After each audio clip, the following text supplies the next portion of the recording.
వర్మ తమ్ముడు పైన కోప్పడుకు, తమ్ముడు జాగ్రత్త, అమ్మని బాగా చూసుకో అంటూ ఒళ్ళంతా కాలిపోయి మృత్యువు తరుముకొస్తున్నా కూడా స్టీల్ ప్లాంట్ ప్రమాదంలో తీవ్రంగా గాయపడి చికిత్స పొందుతూ ఓ తండ్రి పైడిరాజు మాట్లాడిన మాటలు ప్రతి ఒక్కరిని తీవ్రంగా కలిచివేశాయి, ప్రతి ఒక్కరి కంట కన్నీళ్లు తెప్పించాయి.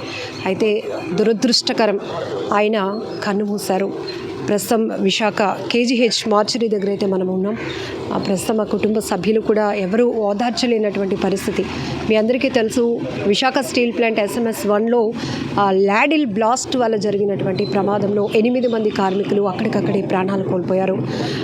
మరొక 6 చికిత్స పొందుతున్నారు. చికిత్స పొందుతున్న 6లో పైడిరాజు అనే వ్యక్తి తన కుటుంబ బాధ్యత ఇదే కదా, నాన్న ప్రేమ అంటే, నాన్న బాధ్యత అంటే, నాన్న త్యాగం అంటే అనిపించింది. ప్రతి ఒక్కరి కంట కన్నీళ్లు తెప్పించినటువంటి ఆ మాటలు మాత్రం ఎవరూ మర్చిపోలేరు. ప్రమాదం కొన్నాళ్ళ తర్వాత అయినా మర్చిపోవచ్చు, కానీ ఆ తండ్రి మాట్లాడిన ప్రతి మాట మాత్రం ప్రతి ఒక్కరి హృదయాన్ని హత్తుకుంది. ఇక్కడ మనం చూడొచ్చు, వాళ్ళ అబ్బాయి వర్మ, ఎవరైతే వర్మ ఉన్నారో దాంతో పాటు అందరూ మాట్లాడుతున్న పరిస్థితి ఉంది. ఎందుకంటే వాళ్ళ నాన్నగారు చెప్పినటువంటి మాటలు మాత్రం ఎవ్వరూ మర్చిపోలేనటువంటి పరిస్థితి ఉంది. అలానే మాజీ సీఎం జగన్మోహన్ రెడ్డి గారు కూడా విశాఖకు చేరుకొని బాధిత కుటుంబాలను పరామర్శించబోతున్నారు. వాళ్ళకి ఓదార్పునివ్వబోతున్నారు. వాళ్ళకి ఏ రకమైన సపోర్ట్ కావాలనేది కూడా హామీ ఇవ్వబోతున్నారు. మనం చూడొచ్చు, ఈ పైడిరాజు అనే వ్యక్తి కేబుల్ ఆపరేటర్తో పాటు విశాఖ స్టీల్ ప్లాంట్లో కూడా ఆయన ఎన్నాళ్ళ నుంచి అండి ప్లాంట్లో పనిచేస్తున్నారు? ప్లాంట్లో 22 సంవత్సరాలు పెట్టి చేస్తున్నారు మేడం గారు. 22 సంవత్సరాలు పెట్టి చేస్తున్నారు. స్టీల్ ప్లాంట్ ప్రమాదం చాలా దురదృష్టకరమైన ఘటన. అయితే అప్పటికే మృతి చెందిన వాళ్ళు కుటుంబాలను ఓదార్చడం కూడా చాలా కష్టమైంది. ఆ కష్టాన్ని ఎవరు తీర్చలేండి.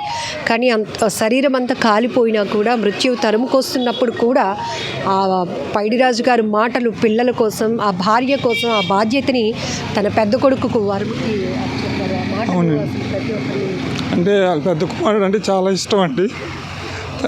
తన చిన్న కుమారుడు అన్న చాలా ఇష్టం. కుటుంబం కోసం ఎంతైనా త్యాగం చేస్తాడండి. చాలా రకాలుగా, అన్ని రకాలుగానండి.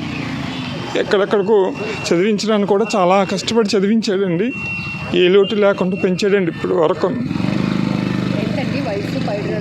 పైడిరాజు 53 సంవత్సరాలు అండి. 53 సంవత్సరాలు ఈ ప్లాంట్లో ఇదే పనిచేస్తున్నాడు. కేబుల్ ఆపరేటర్ కూడా ఒక 20 సంవత్సరాలు పెట్టి కేబుల్ ఆపరేటర్ కూడా పనిచేస్తుంటాడండి. బాబు, పెద్ద బాబు బీటెక్ చేస్తున్నాడండి. వర్మ బీటెక్ చేస్తున్నాడండి. చిన్న బాబు హేమంత్ అండి ఇంటర్మీడియట్ తిరుమలలో కంప్లీట్ అయింది మేడం. వచ్చే పోయిన సోమవారానికి గుజరాత్లో సీట్ వద్దామని మా బావగారు, మా మేనల్డ్ కూడా బుకింగ్ కూడా ఇవి చేసుకున్నాం.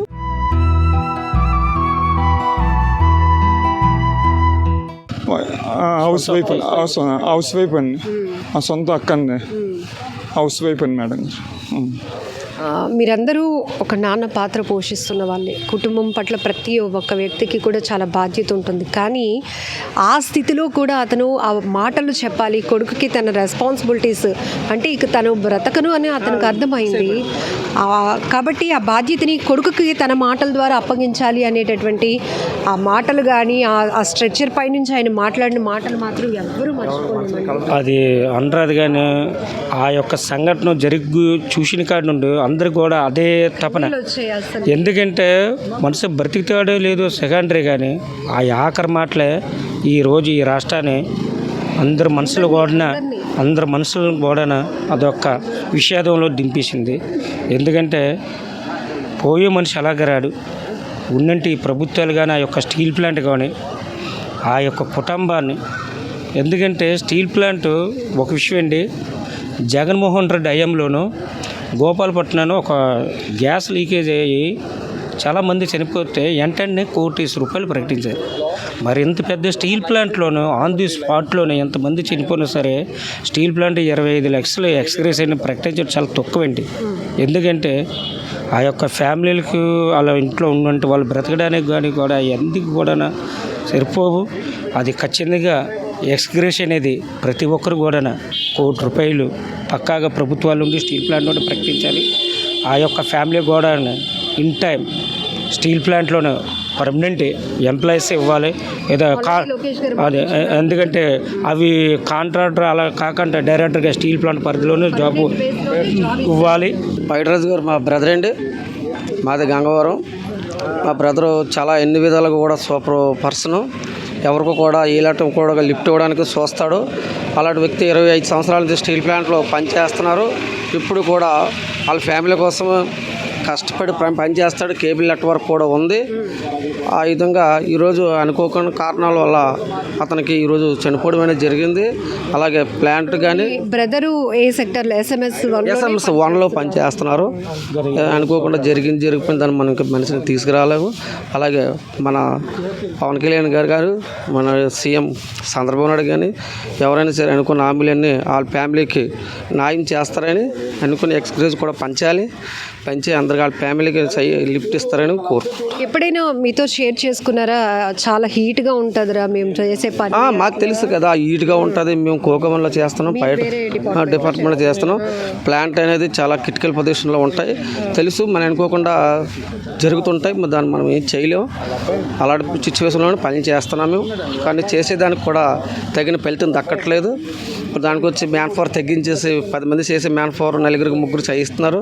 వర్కర్స్కి చాలా కష్టంగా ఉంటుంది. దానివల్ల ఇలా ప్రమాదాలు కూడా జరగడం జరుగుతుంది. స్టీల్ ప్లాంట్ ప్రమాదం ఎలా జరిగింది?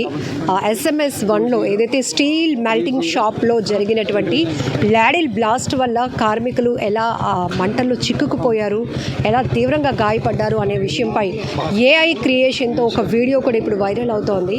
అది వీడియోనే, AI క్రియేషనే అని తెలిసినా ఆ లాడిల్ బ్లాస్ట్ అవుతూ కనపడుతున్న విజువల్ చూసినప్పటికీ అందరికీ భయం వేస్తోంది. అది ఒక వీడియోలో చూస్తేనే అంత భయం వేస్తుంటే ప్రాక్టికల్గా అదే సెషన్లో పనిచేసే వాళ్ళ పరిస్థితి ఎంతలా ఉంటుందో కూడా మనం అర్థం చేసుకోవచ్చు. ఒక్కొక్కరు బాడీస్ అయితే పూర్తిగా మాడిపోయాయి, గుర్తు పట్టలేని విధంగా.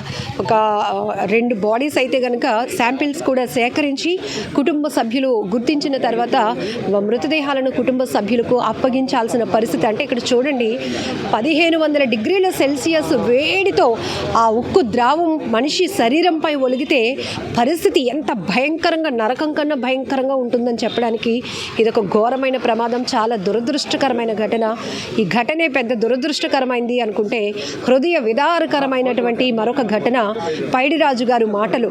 తన కుటుంబం పట్ల తన బాధ్యత ఏంటో, చావు బ్రతుకుల మధ్య ఉంటూనే ఒళ్ళంతా కాలిపోయి మంటల్లో ఉంటూ కూడా ఆయన తన కుటుంబ బాధ్యతని వర్మ అనే పెద్ద కొడుకుకి అప్పగించినటువంటి మాటలు మాత్రం ప్రతి ఒక్కరిని కలిసివేసింది, ప్రతి ఒక్కరికి తీవ్రమైన కన్నీటిని తెప్పించిందనే చెప్పాలి.